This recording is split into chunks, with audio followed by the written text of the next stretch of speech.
आपको स्कूल में प्रोजेक्ट कार्य की वार्षिक मूल्यांकन वर्कशीट प्राप्त हो गई होगी, जिसको कि हमें घर से भर करके स्कूल में जमा करनी है। तो देखिए यहाँ मैं आपको हिंदी विशिष्ट यानी हिंदी की जो वर्कशीट है उसको यहाँ पे हम फिल करते हैं, उसको भरते हैं। तो देखिए सबसे पहले हमें इसको क्या क्या भरना है।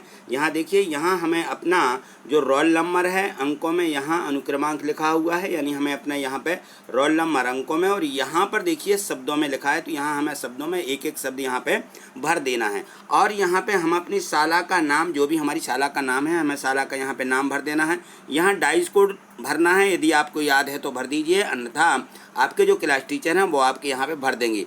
आगे देखिए इसमें यहाँ पे देखिए जो लिखा है कि मूल्यांकनकर्ता उपयोग हेतु, तो यहाँ पर हमें कुछ नहीं करना है। जो भी हमारा पेपर चेक करेगा वो हमारा यहाँ पे भर देगा, हमें यहाँ कुछ नहीं भरना है। आगे देखिए इसमें दिया गया है यहाँ से वर्कशीट का कार्य प्रारंभ करें, ये लिखा हुआ है इसमें।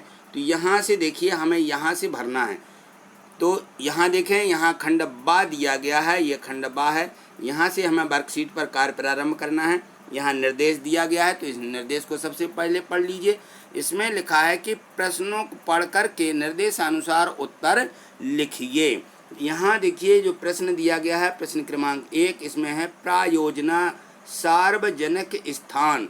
उसमें एक निर्दिष्ट कार्य दिया गया है कि अपने गांव या शहर में अथवा उसके पास में स्थित प्रमुख सार्वजनिक स्थानों की जानकारी यहाँ पे निम्नलिखित जो यहाँ पे नीचे दिया गया है निम्नांकता अनुसार जो यहाँ जानकारी है यहाँ संकलित कीजिए। तो यहाँ हमें लिख देना है, यहाँ भर देना है। तो देखिए इसमें तालिका जो बनी हुई है इसमें क्रमांक 1 2 3 4 यहाँ इनके प्रकार लिखे हुए हैं कि स्वास्थ्य केंद्र, बैंक, और यहाँ पे देखिए डाक या संचार की जो सुविधा है। यहाँ पे परिवहन, यहाँ में परिवहनों के नाम लिखना है, तो यहाँ नाम लिख देंगे हम। देखिए यहाँ पे स्वास्थ्य सुविधा का नाम होगा स्वास्थ्य केंद्र, बैंक का नाम हो जाएगा स्टेट बैंक, यहाँ का लिख लीजिए बैंक का बना देता हूँ मैं, यहाँ पे बैंक लिख देना है। और यहाँ देखिए पोस्ट ऑफिस, यहाँ पे हम नाम भर देंगे। डाक संचार सुविधा में पोस्ट ऑफिस होता है। परिवहन में हमारा यहाँ पे बस स्टैंड आ जाएगा जो परिवहन का संचार है। अब देखिए यहाँ घर से इनकी दूरी लिखना है। आपको अपने घर से स्वास्थ्य केंद्र जहाँ पे अस्पताल है वहाँ उसकी दूरी लिख दीजिए कि कितने किलोमीटर है। तो लगभग मैंने 2 किलोमीटर लिख दी अपने घर से। यहाँ स्टेट बैंक हमारे घर से 5 किलोमीटर है, तो हमने 5 किलोमीटर भर दिया। आपके घर से जितने दूरी हो, जो स्टेट बैंक है 2 किलोमीटर, 3 1 किलोमीटर, जितना भी हो आधा किलोमीटर आप यहाँ भर दीजिए। और पोस्ट ऑफिस, यहाँ से पोस्ट ऑफिस की दूरी भी लिख देना जितने भी किलोमीटर हो। मैंने 2 किलोमीटर लिख दी। और बस स्टैंड यहाँ पे देखिए मैंने 1 किलोमीटर भरा है। आपके घर से जितनी दूरी पर बस स्टैंड हो आप यहाँ पे भर दीजिए। ठीक, आगे देखिएगा। आगे जो इसमें दिया गया है कि क्या आप अपने आसपास के चिकित्सालय में गए हैं, आपने वहाँ कौन से उपकरण देखे। तो यहाँ देखिए आसपास के चिकित्सालय में हम गए हैं और वहाँ हमने जो उपकरण देखे हैं उनको हमें यहाँ क्या करना है, लिखना है। तो यहाँ हम लिखेंगे कि हाँ हम अपने आसपास के चिकित्सालय में गए हैं और वहाँ पे हमने निम्न उपकरण देखे। तो देखिए यहाँ पे, तो यहाँ देखिए जो हम अस्पताल होती है हमारा चिकित्सालय होता है, वहाँ पर हमें सबसे पहले हमने देखे हैं वहाँ पे कि हमें वहाँ पे कैमरे मशीन दिखी। नंबर 2 लिख लीजिए वहाँ पे ओटीपी रूम होता है। और यहाँ पे देखिए नंबर 3 ईसीजी यहाँ पे मशीनें रखी रहती हैं। नंबर 4 में डायलिसिस मशीन लिख दीजिए और 5 में लिख दीजिए पल्स ऑक्सीमीटर, जो डॉक्टर सबसे पहले हमारी उंगली में लगा देता है। तो इन 5 के हमें यहाँ पे नाम लिख देना है। आगे देखिए जो अगला प्रश्न दिया गया है, यहाँ देखिए प्रश्न क्रमांक जो 2 दिया है, इसमें लिखा है कि आप अपने आसपास के किसी बैंक या डाकघर में जाकर पैसों को जमा करने या निकालने की प्रक्रिया का पता कीजिए और लिखिए कि पैसे कैसे जमा किए जाते हैं और कैसे निकाले जाते हैं बैंक में या पोस्ट ऑफिस में, किसी भी जगह पे आप लिख सकते हो।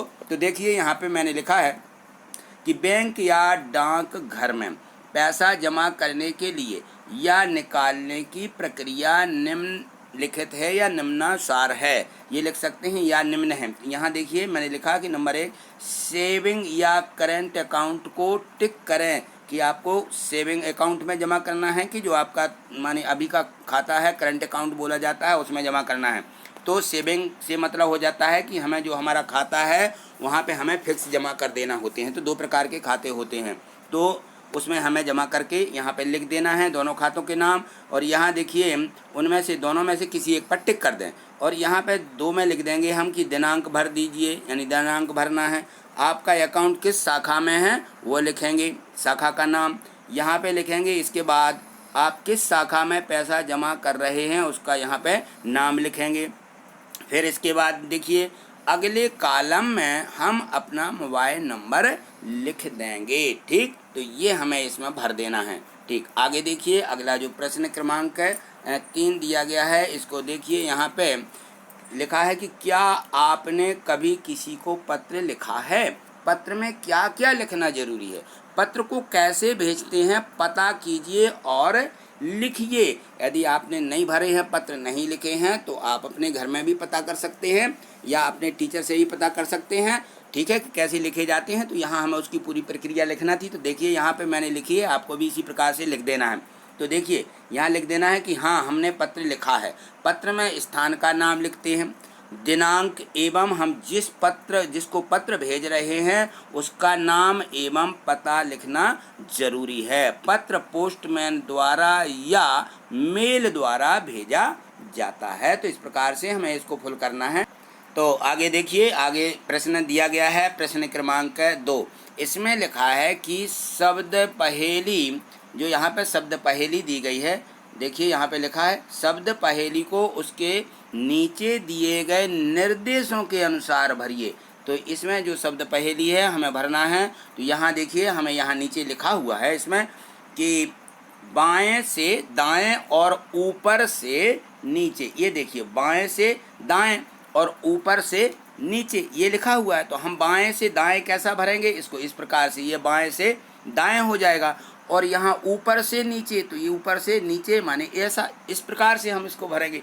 तो यहाँ देखिए इसमें लिखा है कि जो कभी ना हारा या हारी हो उसको क्या बोलते हैं, अपराजय। तो ये हमें बाएं से दाएं वाले कॉलम में भर देना है। तो यहाँ देखिए जो हमारे यहाँ पे तालिका दी गई है, या जो हमारी यहाँ पे इसको पजल बोलते हैं, ये दी गई है। तो यहाँ हमें इसको भरना है। तो देखिए पहेली को यहाँ पे हम भरते हैं कि जो कभी ना हारी हो उसको क्या बोलते हैं हम, अपराजय। अपराजय, प्रत्येक खंड में एक एक शब्द को भर देना, एक एक अक्षर को भर देना। यहाँ पे देखिए ये बाएं से ये दाएं तरफ ऐसा चलेंगे, अपराजय ऐसा इसमें हम लिख देंगे। अगला देखिए अगला क्या दिया गया है, इसमें अगला दिया है कि मार्ग रास्ता। तो जो मार्ग का रास्ता होता है वहाँ देखिए क्रमांक किस में भरना है, यहाँ पे चौथे क्रमांक में भरना है। चौथे नंबर में ये चौथा दिया गया, चौथे में लिखा है मार्ग, तो बाएं से हमें दाएं तरफ में भरना है। तो देखिए यहाँ पे जो चौथा नंबर दिया गया है ये लिखा है, यहाँ पे चौथा क्रमांक कहाँ पे दिया, ये देखिए लास्ट में लिखा, ये 4 नंबर दिया यहाँ पे। तो मार्ग को हम क्या बोलते हैं, राह बोलते हैं। राह, राह यानी रास्ता, ठीक है ना, रास्ता भी बोलते हैं। तो राह भर दीजिए यहाँ पे। इसके बाद देखिए इसमें जो 5वां नंबर दिया गया है, 5वें में लिखा है तारों का समूह है। 5वें में क्या भरना है, तारों का समूह है। तारों का समूह को क्या बोलते हैं, तारों के समूह को बोलते हैं तारा मंडल। तो 5वें में हमें यहाँ पे देखो ये भर देना है तारा मंडल। एक एक खंड में एक एक अक्षर को भरना है।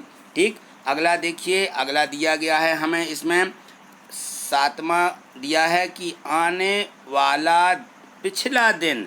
तो उसको हम क्या बोलते हैं, आने वाला पिछला दिन, या पिछला जो बीत गया है या आने वाला होता है उसको हम कल बोलते हैं। क्या बोलते हैं, कल। तो यहाँ पे देखिए जो 8वां नंबर दिया गया है, 7वां नंबर दिया गया है, 7वें में हमें क्या भरना, का और ला, कल। देखिए यहाँ पे ये 2 अक्षर आ जाएंगे, का और ला दोनों खंडों में। इसी प्रकार से 8वें में देखिए, 8वें में क्या भरना है, 8वें में यहाँ पे दिया गया है कि जंगल का पर्यायवाची शब्द। तो जंगल को हम क्या बोलते हैं, वन बोलते हैं। क्या कहते हैं, वन। तो यहाँ देखिए ये लिखा हुआ है 8वें में वा वन्ना वन। 8वें में बाएं से हमें क्या करना है, दाएं तरफ भरना। 2 खंड दिए गए हैं, अभी हमें 9वीं की गिनती नहीं करना है, सीधे जितने खंड हमें दिखते हैं उतने ही खंडों में हमें यहाँ पे भरना होता है। तो हम यहाँ पे वन भर देंगे। ठीक, इसके बाद देखिए 8वें के बाद कौन सा नंबर है 10। 10 में दिया है कि समय देखने का यंत्र जिससे हम समय देखते हैं। तो समय देखने के यंत्र को क्या बोलते हैं? घड़ी। बाएं से दाएं में देखिए ये भर दिया है घड़ी, 2 खंडों में आया। ठीक है, 2 खंड दिए गए तो हम घड़ी भर देंगे। ठीक, 8वें 10वें के बाद देखिए 11वां नहीं दिया, 12वां दिया गया है। तो यहाँ देखिए 12वें में दिया है कि एक दूध देने वाला पशु। दूध देने वाला पशु क्या होता है? गाय। यहाँ देखो 12वें में अपन को क्या भर देना है? यहाँ पे गाय भर देना है। ये हमने गाय भर दिया है। अगला देख, अब यहाँ देखिए 13वें में दिया गया है हमें कि राष्ट्रीय पुष्प। तो राष्ट्रीय पुष्प कमल होता है। तो 13वें में देखिए ये हमने कमल भर दिया बाएं से दाएं में। और 14वें में लिखा है कि शरीर का वह अंग जिससे सूंघते हैं उसको क्या बोलते हैं? नाक बोलते हैं। तो ये देखो 14वें में हमें यहाँ पे नाक भर देना है। ये हमने नाक भर दिया। अब यहाँ देखिए ऊपर से नीचे जो हमारे अभी ये खंड रह गए हैं इनमें देखिए ऊपर से नीचे हम इस प्रकार से मिलाते चलेंगे। तो यहाँ देखो ऊपर से नीचे पेड़ों की रक्षा के लिए प्राण त्याग करने वाली शहीद बिश्नोई नारी। ठीक है ना। तो ऊपर से नीचे में नंबर 1 में हमें भरना है उसका नाम। तो यहाँ क्या भर देंगे हम? अमृता। उसका नाम क्या था? अमृता। तो इसको हमें ऊपर से नीचे में अब फिल करना है सभी जो हमारे खंड रह गए हैं। हमारा इस बार पहले से लिखा था मृता, ये आ जाएगा अमृता उसका नाम है। ठीक, आगे देखिए, आगे नंबर 2 में दिया गया है कि राज्य का मंत्री, जो राज्य का जो मंत्री होता है उसको क्या बोलते हैं? तो यहाँ हमें देखिए राज्य का मंत्री 2 में 2 यहाँ पे 4 शब्द दिए गए हैं। तो यहाँ पे 4 खंड हैं। तो 4 में हम भरेंगे राज्य मंडली। राज्य यहाँ पे देखें तो राज्य का जो मंत्री होता है राज्य मंत्री बोलते हैं उसके लिए। तो यहाँ पे लिख देंगे राज्य मंत्री। ऊपर से ये नीचे इसमें 4 जो है खंड दिए गए थे। तो यहाँ पे हम भर देना है राज्य मंत्री। ठीक, अगला देखिए इसमें जो अगला दिया गया है 3 नंबर, इस 3 नंबर में लिखा है कि राजा के भवन या घर को कहते हैं। तो राजा का जो भवन या घर होता है उसे हम क्या कहते हैं? महल कहते हैं। महल, माहावला हल महल। इस प्रकार से हमें इनमें तीनों खंडों में आ जाएगा, हमारा भर देना है। ठीक, इसके बाद अगला देखिए, अगला इसमें दिया गया है 4थे नंबर के बाद 3रे के बाद 6वां दिया गया है। अब हमें 6वें में भरना है। तो यहाँ देखें 6वें में लिखा कि फर्नीचर बनाने या जलाने के काम आने वाली पेड़ों से प्राप्त वस्तु को हम क्या बोलते हैं? तो 6वां में देखिए, 6वां में हमें भरना है। तो पेड़ों से क्या प्राप्त होता है जिससे हम फर्नीचर बनाते हैं उसको लकड़ी बोलते हैं। क्या बोलते हैं? लकड़ी। तो यहाँ पे भर दीजिए आप लकड़ी। ये देखिए ऊपर से नीचे में भर दिया, यहाँ पे ला का अड़ामड़ी की मतड़ी लकड़ी हो जाएगा। ठीक, अगला देखिएगा यहाँ पे 9वां में एक खारी चीज़ जिसे खाते हैं क्या बोलते हैं? नमक बोलते हैं। तो यहाँ 9वें में भर दीजिए आप। 9वां खंड दिया गया है यहाँ पे, 9वां और बच गया हमारा। यहाँ 9वें में हम भर देंगे नमक। ये ऊपर से नीचे ये देखिए यहाँ पे नमक का नमक आ जाएगा। ठीक, अगला देखिएगा यहाँ पे 9 के बाद 11 गाने वाला व्यक्ति। गाने वाला जो गाते हैं उसको क्या बोलते हैं? उसके लिए हम बोलते हैं गायक। देखिए यहाँ पे ये गायक भर देना है, ऊपर से नीचे आ जाएगा। इसके बाद दिया गया है यहाँ पे 12वें में भरना है गाने की क्रिया। अब जो गाना गाते हैं उस गाने की क्रिया को 12वां जो हमारा कॉलम है, तो 12वें कॉलम में देखिए यहाँ पे क्या हो जाएगा? गाने की क्रिया को क्या बोलते हैं? तो जो गाने की क्रिया है यह हमें ऊपर से नीचे 12वें कॉलम में भरना है। तो देखिए इसमें हम क्या भर देंगे? गाना। ठीक है, गाने की क्रिया क्या होती है? गाना। तो इस प्रकार से ये भाषा का जो खंड दिया गया था ये सभी हमने पूरा फिल कर लिया है। तो आशा करता हूँ कि ये जो है आपने सभी भर लिए होंगे और इसी प्रकार से हमें आगे के जो और विषय दिए उनको भी भर देना है। तो आपको वीडियो कैसी लगी? यदि आपको अच्छी लगी हो तो एक लाइक निश्चित ही कर दीजिए और यदि मान लीजिए आप अपने दोस्तों को शेयर करना चाहते हैं तो शेयर भी कर सकते हैं, और यदि आप चैनल पर नए हैं तो चैनल को सब्सक्राइब करके हमसे जुड़ जाइए, और बेल आइकन जो घंटी रहती है उसको भी आप क्लिक कर देंगे, जिससे कि जो हमारी वीडियो के नोटिफिकेशन है वो आपको मिलते रहेंगे। आज इतना ही, मिलते हैं अगली वीडियो में इसके अगले और भी विषयों के साथ में। तब तक के लिए नमस्कार, थैंक यू, धन्यवाद।